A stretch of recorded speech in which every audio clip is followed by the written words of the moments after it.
സുഗമോദേവി സീരിയലിൻ്റെ ഏറ്റവും പുതിയ പ്രൊമോ റിവ്യൂയിലേക്ക് എല്ലാ കൂട്ടുകാർക്കും സ്വാഗതം. കെ നായരുടെ പ്രൊജക്റ്റ് ഒപ്പിട്ട് കൊടുത്തതിൻ്റെ പേരിൽ ഇപ്പോഴും ദേവിയേക്ക് പ്രശ്നങ്ങളൊന്നും ശാന്തമായിട്ടില്ല.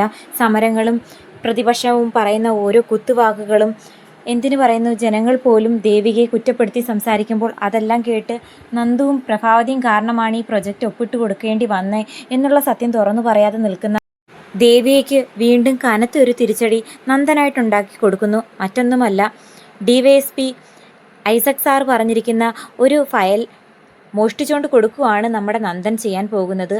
ആ ഫയൽ അവിടെ എല്ലാം തപ്പി കണ്ടുപിടിച്ചതിന് ശേഷം ആ വിവരം ഇസബെല്ലെ വിളിച്ചറിയിക്കുന്നുണ്ട്. ഇതുപോലെ ഐസക് സാർ പറഞ്ഞ ആ ഫയൽ എൻ്റെ കയ്യിൽ കിട്ടിയിട്ടുണ്ട്, എത്രയും പെട്ടെന്ന് ഞാൻ വേണമെങ്കിൽ തന്നേക്കാന്ന് പറയുമ്പോൾ തൽക്കാലം എൻ്റെ കയ്യിൽ തരണ്ട, നന്ദു തന്നെ ആ ഫയൽ മാറ്റി വെച്ചിരുന്നാൽ മതി, ഞാൻ ആവശ്യപ്പെടുമ്പോൾ തന്നാൽ മതിയെന്ന് ഇസബെല്ല പറയുന്ന സമയത്ത് ശരിക്കും പറഞ്ഞാൽ നന്ദന് നല്ല ടെൻഷനുണ്ട്.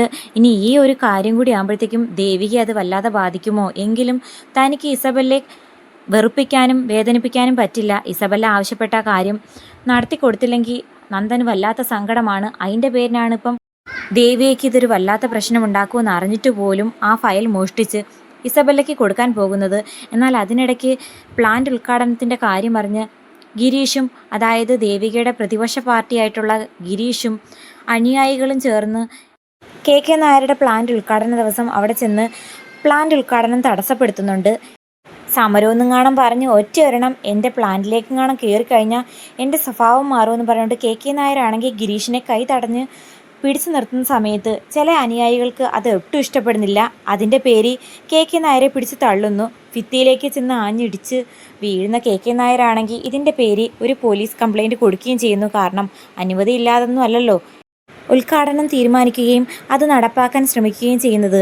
എന്തായാലും ഇതിൻ്റെ പേരിൽ നമ്മുടെ ഗിരീഷിനെ അറസ്റ്റ് ചെയ്യാനായിട്ട് പോലീസ് ഗിരീഷിൻ്റെ വീട്ടിലേക്ക് വരുന്നു. അത് കണ്ടതും രജനിയും അതുപോലെ ഗിരീഷിൻ്റെ അമ്മയും ആകെ പേടിച്ച് എന്താ സംഭവം തിരക്കുമ്പോൾ ഇതുപോലെ കെ നായരെ ആക്രമിച്ചതിൻ്റെ പേര് ഗിരീഷിനെതിരെ ഒരു കംപ്ലൈൻറ്റ് കിട്ടിയിട്ടുണ്ട്, അറസ്റ്റ് ചെയ്യാൻ വേണ്ടിയിട്ടാണ് വന്നതെന്ന് പറയുമ്പോഴത്തേക്കും രജനിയാണെങ്കിൽ വല്ലാണ്ട് പേടിക്കുന്നുണ്ട്. ശേഷം ബോധം കെട്ട് വീഴുന്ന രജനിയെ എത്രയും പെട്ടെന്ന് അമ്മയും മറ്റുള്ളവരും കൂടി ചേർന്ന് ഹോസ്പിറ്റലിലേക്ക് കൊണ്ടുപോകുന്നു. അതേസമയം ഇതൊന്നും അറിയാതെ ദേവിക, അതായത് നന്ദൻ തന്നോട് വലിയൊരു വിശ്വാസവഞ്ചന കാണിക്കാൻ പോകുകയാണ് എന്നുള്ള കാര്യമൊന്നും അറിയാതെ ദേവികയാണെങ്കിൽ നന്ദനോട് നടന്ന കാര്യങ്ങളൊക്കെ സംസാരിക്കുന്നു. ഐസക് സാർ പറഞ്ഞ ഫയൽ സബ്മിറ്റ് ചെയ്യേണ്ട സമയമായതുകൊണ്ട് തന്നെ ദേവിയാണെങ്കിൽ ആ ഫയൽ അവിടെ എല്ലാം തപ്പുന്നു. എന്നാൽ വെച്ചിരിക്കുന്ന സ്ഥലത്തു നിന്ന് ഫയൽ കാണാതായപ്പോൾ ദേവിയാണെങ്കിൽ നന്നായിട്ട് ടെൻഷൻ അടിച്ച് നന്ദനോട് വന്ന് തിരക്കുന്നുണ്ട്. ഇവിടെ വെച്ചിരുന്ന ഫയൽ കാണുന്നില്ല, നന്ദു കണ്ടിരുന്നോ എന്ന് ചോദിക്കുമ്പോൾ ഞാനൊന്നും എടുത്തില്ല. എന്താ അങ്ങനെ ചോദിക്കുന്നത്? അല്ല നന്ദു കാണുന്നില്ല, ഇപ്പം തന്നെ പല മീറ്റിങ്ങുകളും ഞാൻ ക്യാൻസൽ ചെയ്തതിൻ്റെ പേരിനും കെ നായരുടെ പ്രോജക്റ്റ് ഒപ്പിട്ട് കൊടുത്തതിൻ്റെ പേരിനും പല പ്രശ്നങ്ങളും ഞാൻ നേരിടുന്നുണ്ട്. ഈ ഫയലും കൂടി കാണാതായി കഴിഞ്ഞാൽ പിന്നെ ഞാൻ ജീവിച്ചിരുന്നിട്ട് കാര്യമില്ല, എനിക്ക് എല്ലാ പ്രശ്നങ്ങളും കൂടി താങ്ങാനുള്ള മനഃശേഷിയും ഇപ്പോൾ ഇല്ല എന്നൊക്കെ പറഞ്ഞ് അവൾ സങ്കടപ്പെടുന്നത് കണ്ടിട്ട് ശരിക്കും പറഞ്ഞാൽ നന്ദന് നല്ല സങ്കടമാകുന്നുണ്ട്. ഇപ്പോൾ ശാരികയുടെ പ്രശ്നം മാത്രമല്ല, MLA ആയതിൻ്റെ പേരിനുള്ള പ്രശ്നങ്ങൾ, താൻ കാരണം ഉണ്ടാക്കുന്ന പ്രശ്നങ്ങൾ എല്ലാം കൂടി ദേവി ഒരുപാട് അനുഭവിക്കുന്നു എന്ന് മനസ്സിലാക്കി നന്ദനാണെങ്കിൽ നടന്ന കാര്യങ്ങളെല്ലാം, അതായത് ഋഷി താൻ കാരണമാണ് മരണപ്പെട്ടത്, അത് മൂടിവെക്കാൻ സഹായിച്ചതിൻ്റെ പേരിനാണ് ഇസബെല്ലയ്ക്കും ഐസക് സാറിനും അതുപോലെ കെവിനും താൻ ഇങ്ങനെ കൂടെ നിന്ന് ഓരോ ആവശ്യങ്ങൾ നിറവേറ്റി കൊടുക്കുന്നത്, അതിൻ്റെ പേരിനാണ് കെ നായരുടെ പ്രൊജക്റ്റ് ഒപ്പിട്ട് കൊടുക്കാൻ ദേവിയോട് ആവശ്യപ്പെട്ടത് എന്നൊക്കെയുള്ള സത്യങ്ങൾ തുറന്നു പറയുമോ ഇല്ലയോ എന്ന് കാത്തിരിക്കാം. എന്തായാലും ഇങ്ങനെ പോകുന്ന ഈ സാഹചര്യത്തിൽ എന്തായാലും ദേവിക MLA സ്ഥാനം രാജിവെക്കേണ്ടി വരും. നിരന്തരം ഓരോ അപവാദങ്ങളും കുറ്റങ്ങളും ചെയ്യുന്ന ദേവികയെ ഒരു കാരണവശാലും പ്രതിപക്ഷമായാലും ജനങ്ങളായാലും MLA സ്ഥാനത്ത് നിലനിർത്താൻ അനുവദിക്കില്ല. ആ ഒരു സാഹചര്യത്തിൽ ദേവിക ഇനി ആത്മഹത്യയ്ക്കും കാണാൻ ശ്രമിക്കുന്ന സമയത്തായിരിക്കുമോ ഇനി നന്ദൻ എല്ലാ കാര്യങ്ങളും അച്ഛനോടും അമ്മയോടും അതുപോലെ മുരളിയോടൊക്കെ പറയാൻ പോകുന്നത്? അതോ ഇനി ഋഷി മരിച്ചിട്ടില്ല, ജീവനോടെ ഉണ്ട്, ഋഷിയും ഇസബെല്ലയും കെവിനും കൂടി ചേർന്ന് നടത്തിയ നാടകത്തിൽ ഞങ്ങളുടെ വീട്ടുകാരെ തകർക്കാൻ വേണ്ടി മനഃപൂർവ്വം ഒരുക്കി കൂട്ടിയ ഒരു കെണിയാണെന്നുള്ള സത്യം തിരിച്ചറിയുന്ന നന്ദൻ ചെയ്യാവുന്നതിലപ്പുറം തെറ്റുകൾ ചെയ്തു കഴിഞ്ഞിരിക്കുന്നു. ആ ചെയ്ത തെറ്റുകളൊന്നും തിരിച്ചെടുക്കാനും പറ്റില്ല. പറ്റിയ അബദ്ധം മനസ്സിലാക്കി നന്ദൻ ഇനി എങ്ങനെയായിരിക്കും അവരോടൊക്കെ പ്രതികരിക്കാൻ പോകുന്നത്?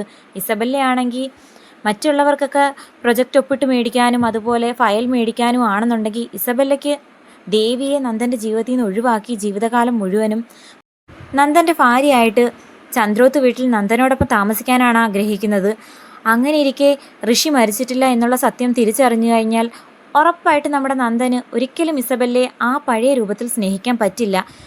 കെവിനോടൊപ്പം തന്നെ തകർക്കാൻ വേണ്ടിയിട്ടാണ് ഇസബെല്ല വർഷങ്ങൾക്ക് ശേഷം തേടി വന്നെന്നുള്ള സത്യം തിരിച്ചറിഞ്ഞ നന്ദനു ഒരിക്കലും ഇസബെല്ലയെ 7 അയലത്ത് അടുപ്പിക്കില്ല എന്ന് മാത്രമല്ല, ദേവിയോട് ക്ഷമ പറഞ്ഞ് ദേവിയും നന്ദനും ഒന്നായി. അതുപോലെ ഇസബെല്ലയും കെവിനെയും ഒക്കെ തകർക്കും. അപ്പോൾ ഇസബെല്ലയ്ക്കാണ് ഇവിടെ കിട്ടാവുന്നതിൽ ഏറ്റവും വലിയ തിരിച്ചടി കിട്ടാൻ പോകുന്നത്. അപ്പോൾ എന്താകുമെന്ന് കാത്തിരുന്ന് കാണാം. ഈ ഒളിച്ചുകളി എത്ര നാളിങ്ങനെ തുടരുമെന്ന് കാത്തിരിക്കാം. ഇനി ഈ ഫയലും കൂടി നഷ്ടമാകുന്ന ഈ സാഹചര്യത്തിൽ ദേവിക്ക് എന്തൊക്കെ പ്രശ്നങ്ങളിലൂടെ ആയിരിക്കും ഇനി കടന്നു പോകാൻ പോകുന്നത്, കാത്തിരിക്കാം.